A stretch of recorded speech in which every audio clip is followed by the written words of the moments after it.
Senator Gordon Humphrey, I want to say thank you very much for your service to this country, to our country, and for taking a few minutes now with Granite Rock. We've posted a number of the YouTubes that you have done lately at the various rallies here in New Hampshire. And not to be flip, but I think the perfect question is, how angry are you? Because you are full of self-righteous, and I believe it to be true, anger at how things are turning out politically. Well, I don't know that it's self-righteousness, but it's righteousness. And I think most Americans are angry, and with good reason. I think we're led by inept, untruthful, unethical people in the White House and in the Congress. The Obamacare, so-called medical reform, is the perfect proof of it.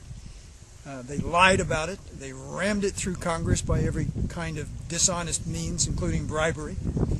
And they shoved it down our throats, even though a majority of Americans opposed it. We're in a bad way. It's never been this bad before since the days of King George. And what I'm saying in that, making that comparison, is that we're governed today by tyrants. They don't care what we think. They do not care. They don't care about public opinion. They don't care about principles. They don't care about truth. So we're in a very bad way. Well, we are here today because you had a Liberty rally here, and you made public your endorsement of Ovid LaMontagne. So obviously it goes in an understated way that you believe that he would be the best person to next follow in your footsteps here, or coming from New Hampshire. Having just said that we're governed by tyrants and liars, it's obvious, all the more obvious, that we have to choose wisely our next members of Congress, choose wisely in selecting our next United States Senator. And I've known Ovid almost since he was a teenager, since he was a very young man, and he's real.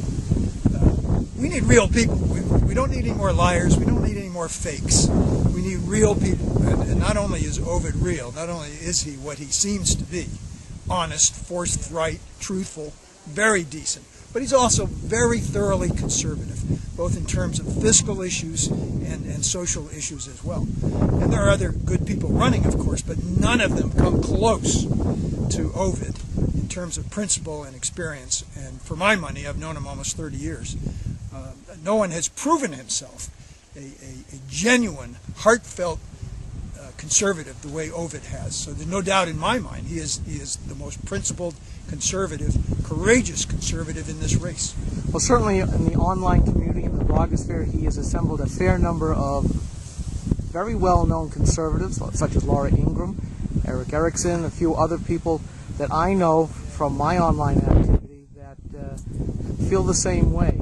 My last question, because this is generally a micro interview, is, do you think he will have the ability, do you think they will let him have the chance, and you have the history, having been in the Senate, to allow him to use some of that conservatism in a good way that will actually make a difference? Do you mean, will he get elected, or will he be effective if he is elected? The latter. The latter. Will he be effective if he is elected? Correct. When he is elected? Yes. I believe he will. It takes several things to make for an effective United States Senator. First of all, it takes someone who is certain of his principles. In my opinion, it takes someone whose principles are thoroughly conservative.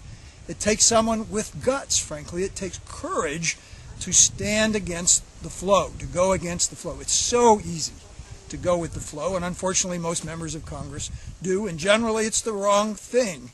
They do. I mean, the Obamacare is an example.